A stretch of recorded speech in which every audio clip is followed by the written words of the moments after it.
निस्बत हज़रत सैयदना इमाम हुसैन रज़ी अल्लाह ताला अन्हु से और आज की रात की निस्बत हज़रत सैयदना फ़ारूक आज़म रज़ी अल्लाह ताला अन्हु से है। अगर जनाब सैयदना फ़ारूक आज़म रज़ी अल्लाह ताला अन्हु की हम ज़िंदगी मुबारक के आखिरी लम्हात को देखें तो आपको जब ज़ख्मी किया गया और 3 दिन तक जब आपने इस हालत में गुजारे तो उस वक्त जब भी आपको होश आता तो आप नमाज के मुतल्लिक़ फरमाते कि क्या मैंने नमाज को अदा कर लिया। फ़ारूक आज़म रज़ी अल्लाह ताला अन्हु की ज़िंदगी के आखिरी लम्हात नमाज के मुतल्लिक़ और इमाम हुसैन रज़ी अल्लाह ताला अन्हु का जो महीना है अगर इनका भी आखिरी सिलसिला देखें तो वो भी सजदे के मुतल्लिक़।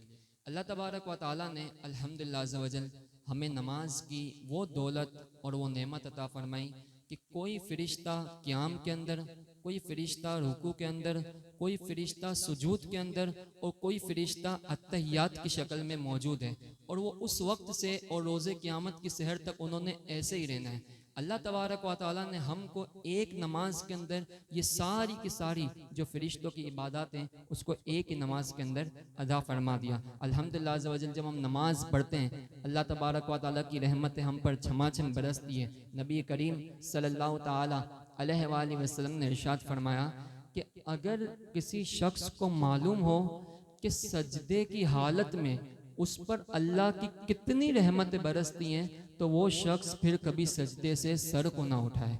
इस रिवायत को, इस हदीस से हमें इतनी बात मालूम होती है कि अल्लाह तबारक व तआला का कितना करम और रब तबारक व तआला की कितनी करम नवाजी कि जो रब तबारक व तआला हमें अपनी इबादत के लिए नमाज के लिए खड़ा करता है। हम अल्लाह तबारक व तआला की इबादत के लिए हम नमाज के लिए खड़े होते हैं, अल्लाह तबारक व तआला की इबादत करते हैं। जब दिल चाहे वुज़ू किया, नमाज के लिए खड़े हो गए। किसी के घर जाना हो, किसी के यहाँ दावत हो, हमें पहले इजाज़त लेनी पड़ती, अगर वो बुलाए तो जाए और सबसे जब बड़ा बंदा हो तो उसके पास जाना तो निहायत ही मुश्किल होता है। रब तबारक व तआला की पाकीज़ा ज़ात है, अल्हम्दुलिल्लाह अज़्ज़ व जल हम पर उसकी इतनी एहसानमंदी है कि जब दिल चाहे हम वुज़ू करें, अल्लाह तबारक व तआला की बारगाह में खड़े हो जाएं। अल्लाह तबारक व तआला इस बात को बहुत पसंद फरमाता है कि मेरा बंदा आए, मेरी इबादत करे और मुझे पुकारे और मैं उसकी दुआ को कबूल करूं। औरों के पास जाते हैं, औरों से मांगते हैं, तो अगर कोई दे भी दे तो देने के बाद एहसान भी जताते हैं और दोबारा से रिटर्न का मुतालबा भी करते हैं। मगर रब तबारक व तआला की वो पाकीज़ ज़ात है कि अल्लाह की बारगाह में नमाज पढ़ें और फिर अल्लाह की बारगाह में दुआ मांगे, रोएं, गिड़गिड़ाए। रब तबारक व तआला को ये पसंद है। अल्लाह तबारक व तआला अता भी फरमाता है। फिर बंदा गुनाह करके फिर रब की तरफ जाए, रब तबारक व तआला की तरफ से माजी का ताना नहीं मिलता, फिर रब तबारक व तआला अता फरमाते हैं। और ये रब की करम नवाजी के अल्लाह से मांगे तो अल्लाह तबारक व तआला को पसंद है। तो बंदे को नमाज पढ़ के अल्लाह तबारक व तआला की बारगाह मांगना चाहिए और मुकम्मल तौर पर बंदे को अल्लाह तबारक व तआला की तरफ लो लगा लेनी चाहिए। जब हम अपनी ज़िंदगी के अंदर, अपनी रूटीन के अंदर, अपने रोज़मर्रा के अंदर अगर इन सारी चीज़ों को शामिल कर लेना, मैं आपको नमाज की बात अर्ज करने लगा हूँ कि अगर हम नमाज को इसमें शामिल कर लें, यानी अपने दिन भर के हम रूटीन में देख लें, हमने अपनी जो दिन का आगाज़ करना है वो नमाज फजर से करना है और इख्तिताम में वो नमाज इशा पढ़े। अब अपने दिन को हम चेक कर लें कि आज हमने नमाज फजर पढ़ी, क्या नमाज ज़ोहर पढ़ी, क्या नमाज असर पढ़ी, मगरिब पढ़ी, इशा पढ़ी। ये ज़िंदगी में हमने अपने आप को खुद ही गौर करना है, तवज्जो करनी है, हमें देख लेना है कितनी नमाज हमारी पिछली बाकी हैं, कितनी हम नमाजें छोड़ रहे हैं। रब तबारक व तआला की बारगाह में झुकने का इतना अजीम तरीन, इतना बेहतरीन मौका, नमाज मगरिब की अजान हो रही है, बंदा मस्जिद से दूर है, नमाज इशा का पता नहीं, नमाज असर मसरूफियत में गुजर रही है, नमाज ज़ोहर बंदे की गफलतों में निकल जाती है, कहीं कहीं दिन हो जाते हैं, कहीं कहीं अरसा गुजर जाता है, बंदा नमाज की तरफ नहीं ना। कुछ लोग ऐसे हैं कि जो नमाज इतने शौक के साथ पढ़ते हैं, इतनी मोहब्बत के साथ पढ़ते हैं, इतनी लज्जत के साथ पढ़ते हैं, उनको मस्जिद से निकलने का दिल नहीं होता। और कुछ लोग ऐसे होते हैं कि जो मस्जिद की तरफ नहीं जाते। कई लोग ऐसे हैं कि आपने भी देखा होगा कि मसाजिद के बराबर उनकी दुकानें होती हैं, मगर ना जोहर में, ना असर में, ना मगरिब में, ना इशा में वो मस्जिद में नहीं जाता। और इसको कहा जाए जनाब आप मस्जिद की तरफ नहीं जा रहे, आप नमाज नहीं पढ़ रहे, तो वो कहता है यार मैं जा नहीं पाता। और साहिब वो तुझे बुलाते ही नहीं, वो तुझे बुलाते ही नहीं है। बंदा सोचे कि क्या ऐसा अमल कर लिया, क्या ऐसे मैंने मामलात कर लिए कि रब तबारक व तआला की बारगाह की तरफ जाया ही नहीं जा रहा। क्या ऐसा तो नहीं है कि रब तबारक व तआला मेरे से नाराज हो गया और मुझे मस्जिद की तरफ, मुझे नमाज की तरफ नहीं बुलाया जा रहा। कई लोग दूर दूर से आते हैं, स्कूटर पे आ रहे हैं, बड़ी उम्र के लोग पैदल आ रहे हैं, पैदल चल के आके नमाज की तरफ आते हैं, और बराबर वाला बंदा नहीं जाए, सामने उसकी ऑफिस हो, वो नमाज की तरफ नहीं जाए, 2 फिलर उतर के उसको नमाज की तरफ जाना नसीब ना हो, तो बंदे को गौर फिक्र कर। कुछ लोग ऐसे कुर्ब वाले, बहुत कुर्ब की तरफ है, कुछ लोग नमाज की तरफ आते नहीं है। एक शख्स था, तो वो किसी के साथ, यानी वो ड्राइवर था, तो उसके साथ कोई सवारी थी। तो जब वो उसने कहा कि यार नमाज का टाइम है, तो मैं मस्जिद में नमाज पढ़ना चाहता हूँ। अब वो सवारी, जो बंदा सवार था, वो नमाज के लिए चले गया। ड्राइवर को बोला आप भी आ जाओ नमाज के लिए। वो कहता है नहीं यार तुम पढ़ो, मेरे लिए दुआ करना। बहरहाल वो नमाज के लिए चले गया। अब काफ़ी देर गुजर गई, तो अब वो ड्राइवर इंतज़ार करे, नमाज पढ़ के आया ही नहीं, आया ही नहीं, आया ही नहीं। वो मस्जिद के गेट के बाहर जाके पीछे से उसको आवाज़ देता है। वो बंदा बैठा हुआ था, पीछे उसको आवाज़ देता है, ओ भाई आ जा, क्या चीज़ है जो तुझे मस्जिद से बाहर आने नहीं देती? तो अंदर से कहने लगा वही चीज़ है जो तुझे मस्जिद के अंदर आने नहीं देती। तो कुछ ऐसी बातें जिससे बंदा कुर्ब इलाही पा लेता है, और कुछ ऐसी बातें कि बंदा इन चीज़ों से दूर हो जाता है। तो हमें ये गौर फिक्र करना चाहिए कि सैयदना फारूक आज़म रदी अल्लाह तआला ने फरमाया कि जिसने नमाज को छोड़ दिया तो गोया कि उसने दीन के हिस्से को गिरा दिया। और नबी पाक सल्लल्लाहु ताला अलैहि वसल्लम की बेशुमार ऐसी अहादीस मुबारक और बेशुमार ऐसे फ़ज़ाइल हैं जो नमाज के मुतल्लिक अल्लाह तबारक व तआला कुरान मजीद में फरमान देखे तो नमाज के मुतल्लिक, और हर एक बंदे को, हर एक मुसलमान को मालूम है कि नमाज की कितनी बरकतें, नमाज के कितने फ़वाइद हैं, और नमाज कितनी अल्लाह तबारक व तआला की बेहतरीन इबादत है। मगर बंदा इससे गाफिल हो, फिर एक वक्त क्या आता है, बंदे ने ज़िंदगी से जाना तो है। अब जब बंदा ज़िंदगी से चला जाएगा, उसकी मौत का वक्त आ जाएगा, जब वो कब्र के अंदर उतरेगा, फिर उसने अपना मामला तो खुद फिर इसकी। सूफिया फरमाते हैं कि अभी बंदा सोया हुआ है दुनिया में, और जब कब्र में जाएगा तो जाग जाएगा। हालांकि अभी हम जाग रहे, कब्र में जाके सोएंगे, मगर कहा यह गफलत की बात है, अभी वो गफलत की नींद सोया हुआ है। जब वो कब्र में जाएगा ना, तो उसको फिर पता चलेगा कि मैंने नमाज नहीं पढ़ी, मैंने अल्लाह तबारक व तआला की इबादत नहीं की, वो फ़राइज़ जो हम पर लाजिम थे, जो हम पर ज़रूरी थे, वो हमने छोड़ दिए। एक शख्स था, तो वो किसी तरफ, यानी उसकी बहन का इंतकाल हो गया, दफन करने के लिए लोग गए, और दफन करके जब दोबारा से रिटर्न आने लगे ना, तो उसको याद आया कि मैंने एक थैली थी, तो मैंने वो वहाँ पर छोड़ी थी। अब जब वहाँ पर वो ढूंढने गया, कीमती थैली थी, देखा तो वहाँ मौजूद नहीं थी। इसको ऐसा ही हुआ कि अभी मैंने कब्र में बहन को दफनाया, तो हो सकता है कि थैली उसके अंदर रह गई हो। बहरहाल ताज़ी ताज़ी कब्र थी, थैली बड़ी कीमती थी, तो उसने कब्र को खोदना शुरू किया कि मैं उससे थैली निकाल दूँ। थोड़ा सा कब्र को खोदा, देखा अचानक डर गया कि कब्र से आग उठ रही है।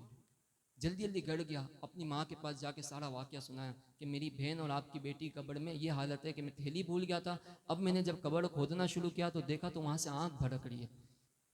बताओ कि आपकी बेटी और मेरी बहन ऐसा क्या अमल करती थी? कहा कि बेटा और कोई तो ऐसा अमल नहीं करती थी, मगर मेरी बेटी और तेरी जब बहन थी ना, तो ये नमाजों को उसके आखिर वक्त में या फिर कज़ा करके पढ़ा करती थी। ये ऐसा मतलब वाक़या दिल को मतलब चोट करने वाला है कि ऐसी अभी ताज़ी ताज़ी कब्र है और देखा तो आँख भड़क रही है। और वो क्या कहा, कहा कि वो नमाजों को कज़ा करके पढ़ती थी, या तो आखिरी वक्त में या फिर कज़ा हो जाए तो कज़ा करके पढ़ती थी। यानी कज़ा भी कितना बड़ा गुनाह है, किसका भी कब्र में जा। अच्छा, जो बंदा पढ़ता ही नहीं है, हिसाब ही नहीं करता, देखता ही नहीं है, किसी को कहा जाए भाई आप कितनी नमाजें बाकी हैं, जब से आपकी बलूगत की उम्र हुई है 14 साल 15, उस वक्त से लेकर आज 30 साल 35 साल आपकी उम्र हो गई, आपने 15-20 साल की नमाजें नहीं पढ़ी, इसका हिसाब किताब तो लगाओ। बोलता है हिसाब किताब नहीं आ सकता, हिसाब किताब नहीं लगा सकता। इतने ऐसे दुनियादारी में कई हिसाब किताब कर लेते हम, मगर कज़ा नमाजों का जब कहा जाए कि भाई कज़ा नमाजों का हिसाब लगा लो, आप देख लो, पढ़ना शुरू करो। मुफ्ती अमजद आज़मी रहमतुल्लाह तआला फरमाते हैं कि जब किसी शख्स को अल्लाह तबारक व तआला ने तौफीक दी, अगरचे 50 साल की उसकी नमाजें थी ना, 50 साल की नमाजें उसने घर पे बैठ के टोटल किया, 50 साल में इतने महीने होते हैं, इतने दिन होते हैं, और इतने दिन में ये रोज़ की 6 नमाजें, मेरी इतनी नमाजें बनी। अगरचे वो तादाद लाखों में जाए, मुफ्ती अमजद आज़मी रहमतुल्लाह तआला फरमाते अल्लाह की रहमत इतनी बड़ी है कि उसने अब नमाज पढ़ने का इरादा किया, सिर्फ कज़ा नमाजें 1 या 2 पढ़ पाया था, उसका इंतकाल हो गया। फरमाया अल्लाह तबारक व तआला उसकी सारी नमाजों का गुनाह इसके लिए माफ़ फरमा देगा। क्यों? क्योंकि उसने स्टार्ट ले लिया था, उसने ज़हन बना लिया था, उसने सोच लिया था कि मैंने अपने कज़ा नमाजों को अदा करना है। और जो कज़ा नमाजों को अदा करने का जहन बना लेगा, तो उसका लाजमी फ़ायदा क्या होगा, जो मौजूदा नमाज है उसको वो नहीं छोड़ेगा, उसकी वो पाबंदी करना शुरू हो जाएगा। तो अब आजकल की बदकिस्मती की बात है कि हमें इसकी तरबियत, इसकी तालीम पहले ना घर में पूछा जाता था कि भाई और गुड़ खैरियत से गुजरा पूरा दिन, काम काज सही रहा, जोहर पड़ी, असर पड़ी, मगरिब पड़ी, ईशा पड़ी।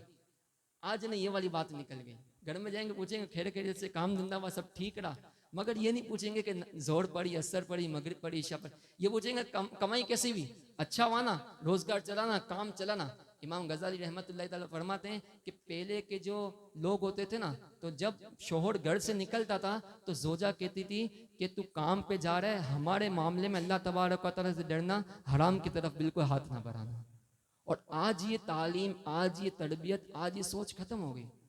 अगर हमें चीदा चीदा कभी ये नसीब से पैगाम मिल जाए ना कि यार एक बंदे ने बात बताई थी, पहली मुहर्रम थी, शबे पीर थी, वहाँ महफिल में गए थे, यार इसने नमाज की तरफ तवज्जो दिला दी, हमें फ़लाँ चीज़ बता दी, हमें फ़लाँ बात की तरफ तवज्जो दिला दी। हो सकता है माशाल्लाह कई लोग नमाज पढ़ते हों, कई लोगों की नमाज कुछ बाकी हो, हर बंदा अपने हाल को जानता है, अपने मामलात को जानता है। तो कोशिश करके अपनी ज़िंदगी के अंदर ही, यानी नमाज के अलावा तो बहुत सारी बातें, मैं तो सिर्फ एक नमाज की तरफ, क्योंकि नमाज की तरफ जब बंदा आएगा ना तो बुराई से बचेगा, गुनाह से बचेगा, बहुत सारी रहमतें बरकतें इंशाल्लाह उसकी तरफ आएंगी। आज बेसुकूनी भी है, परेशानी भी है, मसाइल का शिकार भी है, मामलात भी हल नहीं होते हैं, और इसी तरीके से बहुत ऐसे डिस्टर्ब मामलात हैं कि बंदा उलझ के रह जाते हैं, ज़िंदगी परेशान हो चुकी है उसकी।